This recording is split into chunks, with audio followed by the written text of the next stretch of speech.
Okay, so I got some batteries here to test, and this is the GNB 1100 milliamp hour 3S. So if you happen to run anything that's on 3S, you want a longer flight time and less like acro performance, this is going to be the battery to check out. I think this is like 60, a little over 60 grams, and then the one that's half or less than half the capacity, the GNB 520 3S, is like 45, 46 grams. So you're getting more than double the capacity for roughly 12 to 15 grams more weight. And on a 3-inch, that makes a big difference. So if you're looking for a much longer flight time, definitely check this one out. I have tried it out. I will post a video on this one later.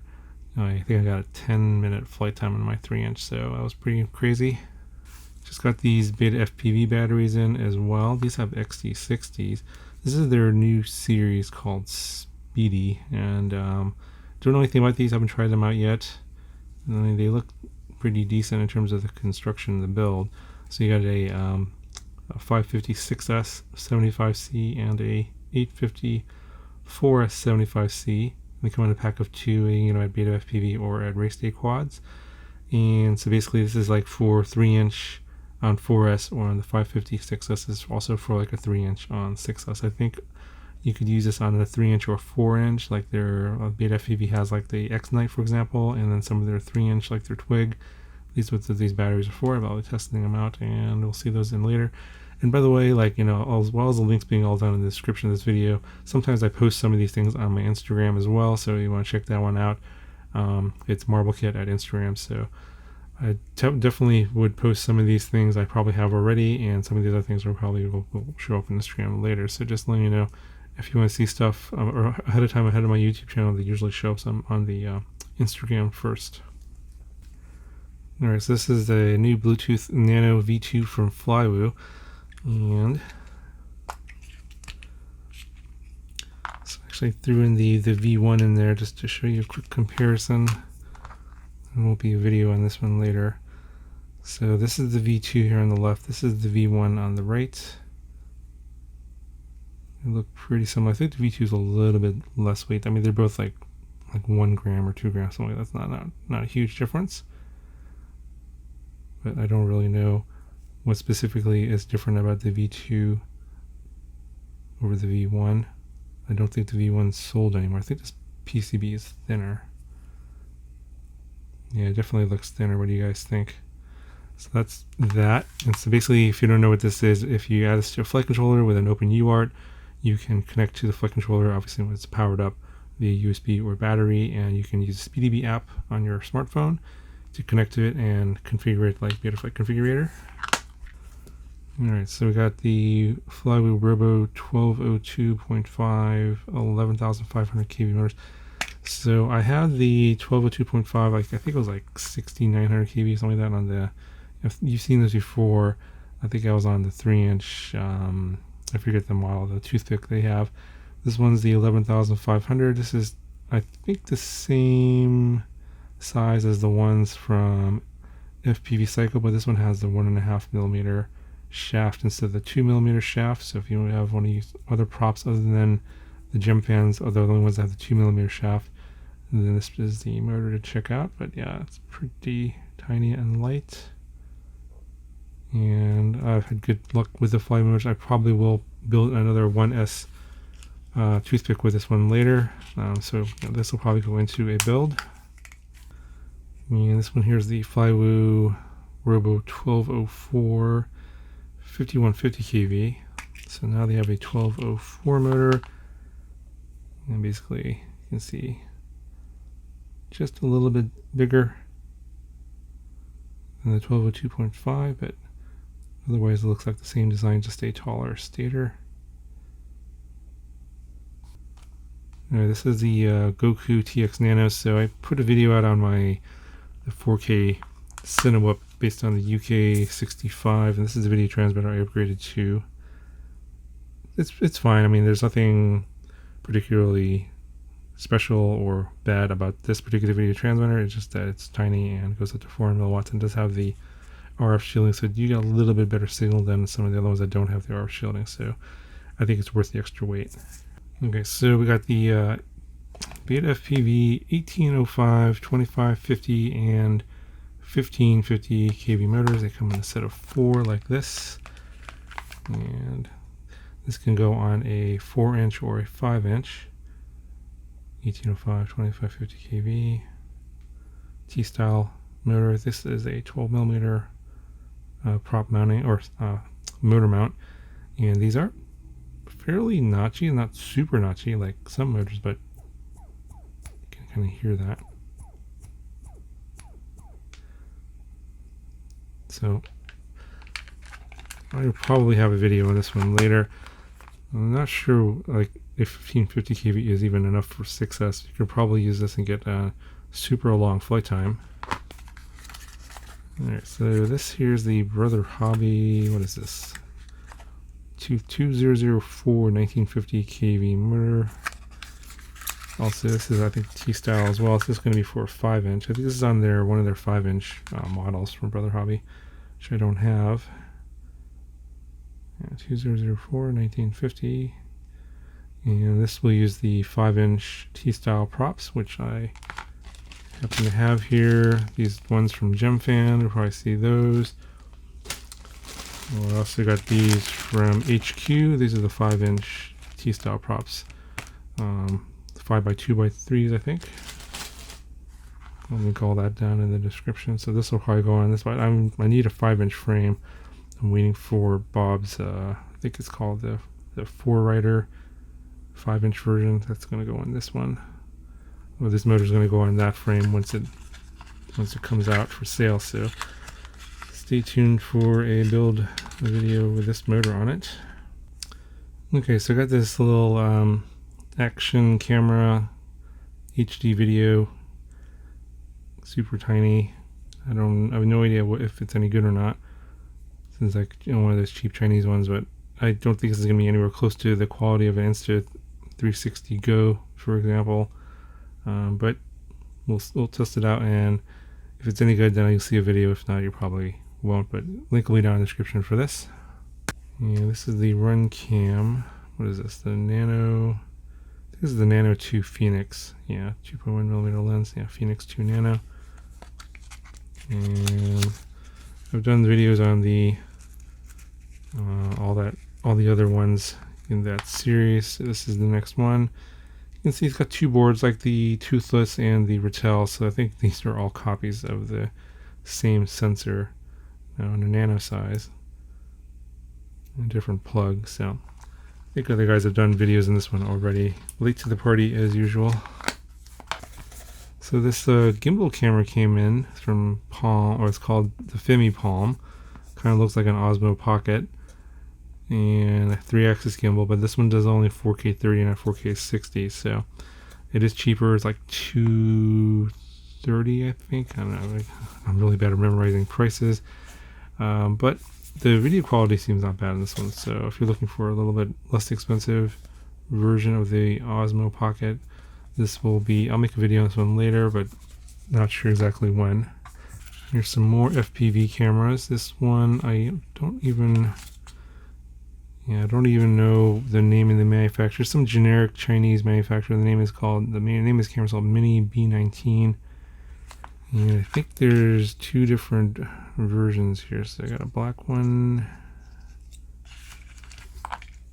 and I got an orange one.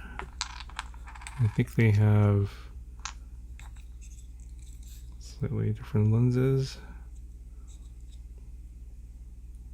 No, well, no, they're both the same, 2.1 and 2.1mm lenses. They look the same. And Jinjian, a very generic name. And these are, I think these are CMOS cameras. So I'll have a video on this one later. Alright, this one here is the Foxeer Predator V4 micro full case with the M12 lens. Okay, that's a mouthful. So basically, this is the Predator V4. Previously, it didn't come in the full case version where the back was covered. It was an open back and it had an M8 lens. and then they came out with a full case version, but the last one had the M8 lens. Now this is the full case version with the M12 lens. I think this is the same lens from the toothless micro 1.7 millimeters. So it's going to have a really wide field of view. So yeah, I'll have to put a video on this one so you guys can compare the field of view, because the lens is obviously different. But yeah, I'll have this one later. Alright, so more FPV cameras. This is the eSheen White Snake, and this is two versions here. One's a 1.8 millimeter lens, and the other one on the right is a 2.1 millimeter lens.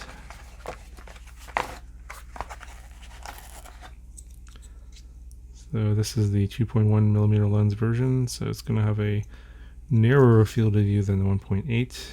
Pretty standard looking FPV camera. I think this is their copy of the Ratel with the 1/2-inch sensor. So this is going to be similar to the Ratel, the Toothless from Foxeer, and the Phoenix, all with a 1/2-inch sensor. This one here is the 1.8 millimeter. It looks like the Toothless lens. So I have a feeling that this image is going to look really similar to that. And I'm not sure what the difference is in price point, so just check the link in the description. Alright, so this one here is a new GPS unit from HGLRC. It's the M80. And supposedly this has a much faster lock and can lock onto more satellites. So I'll test this out later. Don't really do a lot of GPS testing, but I have some on some of my bigger quads, and we'll see if GPS rescue works in this one. So this one I'll probably do a video on later. So I got some frames in that I've been kind of doing some builds. This one's kind of partially done. Again, I don't remember what this one's called. This one has, this is a 2-inch frame, solid unibody on the bottom. It's got these ducts. I just took these parts off an SPC maker, I don't know which one, and I just added a Caddx Turtle V2 in the front there. And yeah, so I think that's a HGLRC video transmitter and Foxeer Lollipop 3 in the back there. So pretty heavy for a 2-inch, and with all the stuff coming out from BetaFPV, this is kind of irrelevant, I think. I mean, you could build something like this with a Vista, for example, because that's come with 220 by 20s. Let's put your flight stack up here, Vista back here, for example, but I actually didn't build it that way. But I'm just showing it to you, just if you're interested in the frame, or if you're thinking about getting it, this is what it looks like. It's pretty solid, but it's, you know, it's a cheap frame. I don't think you're gonna be bashing this one into the parking lot, but for sure these ducts are gonna break if you do some hard crashes into asphalt. I'm sure these ducts are going to pop off pretty easily. But this is what this 2-inch frame looks like. And I got this 5-inch frame also for a potential DJI build. I'm not sure if I'm going to be doing that or not, because this is for a full-size air unit here. There's not that much space here for your stack, so you can do 30 by 30 or 20 by 20. So, you know, if you put two boards here, ESC and flight controller, not a whole lot of space to fit, but you could put like maybe the 30 by 30 ESC here, and then the flight controller in the back. But the flight controller in the back, the space here is only for 20 by 20 and M2 holes. This is a pretty cheap frame, it's like $25. The cuts are pretty sharp. There's not a lot of burring, but I wouldn't want to handle this too much. It does come with all these TPU parts here, the arm bumpers and the crossfire antenna holder in the back, along with your DJ antennas here. But you know, with your air unit here and the antennas coming out here, you're gonna need some sort of MMCX to SMA adapter to put some antennas in the back, which is why I'm probably not going to build this as with the DJI air unit. Maybe with the Vista, put the Vista in the back here, and then run your antenna back off here. Then all you need is your flight stack and your ESC here in the center. That would work out better than you can get rid of this TPU part. This front camera area here is not 20 millimeters across. It's like 22, I think, it's for a mini size camera. So you're gonna need some spacers if you use a DJI camera. So keep that in mind. But it's pretty cheap, and it's a dead cat style frame. So if you don't want props in view, you put your FPV camera up top here. Let me know if you guys are interested in seeing a build of this one.